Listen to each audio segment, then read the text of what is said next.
إن الحمد لله وصلي وسلم على نبينا مصطفى محمد صلى الله عليه وسلم وعلى آله وصحبه أجمعين أما بعد أعوذ بالله من الشيطان الرجيم بسم الله الرحمن الرحيم സൂറ മറിയം 63-ാമത്തെ ആയത്ത് അല്ലാഹു സുബ്ഹാനഹു വ തആല വിശദീകരിക്കുന്നു. നോക്കൂ, തിൽക്കൽ ജന്ന, അതാണ് ആ സ്വർഗ്ഗം. അല്ലാഹു തആല വിശദീകരിക്കുകയാണ്.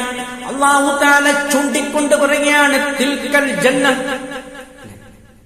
തിൽക്ക എന്ന് പറഞ്ഞാൽ എന്താണ്? തിൽക്ക എന്ന് പറഞ്ഞാൽ അത് ആ സ്വർഗം. അല്ലാഹു സുബ്ഹാനഹു വ തആല വിശദീകരിച്ച ആ സ്വർഗം. അല്ലത്തി, എങ്ങനെയുള്ളതാണ് ആ സ്വർഗം? നൂരിസു മിൻ ഇബാദിന, നമ്മുടെ അടിമകൾക്ക് നാം അത് ഉടമപ്പെടുത്തി കൊടുക്കുന്നു എന്ന് പറഞ്ഞാൽ അതിനെ അല്ലാഹു സുബ്ഹാനഹു വ തആല അനന്തരമാക്കി കൊടുക്കുന്നു.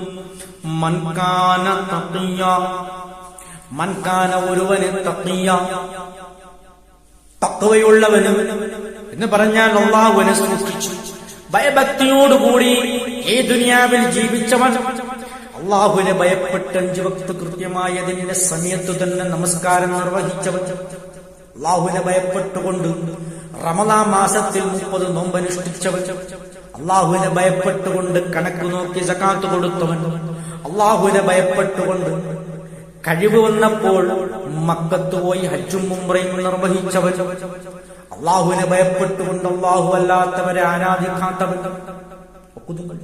അല്ലാഹു വിരോധിച്ച മുഴുവൻ ഹറാമുകളിൽ നിന്നും അല്ലാഹുവിനെ ഭയപ്പെട്ടുകൊണ്ട് വിട്ടുനിന്നവൻ, അവനാണ് മുത്തഖീൻ. ആ മുത്തഖീങ്ങൾക്കുള്ളതാണ് സ്വർഗം. അല്ലാഹു സുബ്ഹാനഹു വ തആല പറയുന്നു, വല്ലാഖിബത്തു ലിൽ മുത്തഖീൻ, അന്തിമമായ വിജയമാർക്കാണ്, അന്ത്യമാർക്കാണ്, അത് മുത്തഖീങ്ങൾക്കുള്ളതാണ്. അന്ത്യം മുത്തഖീങ്ങൾക്കുള്ളതാണെന്ന് പറഞ്ഞാൽ അതിന്റെ മഅന അന്തിമ വിജയം അത് മുത്തഖീങ്ങൾക്ക് മാത്രമുള്ളതാണ്.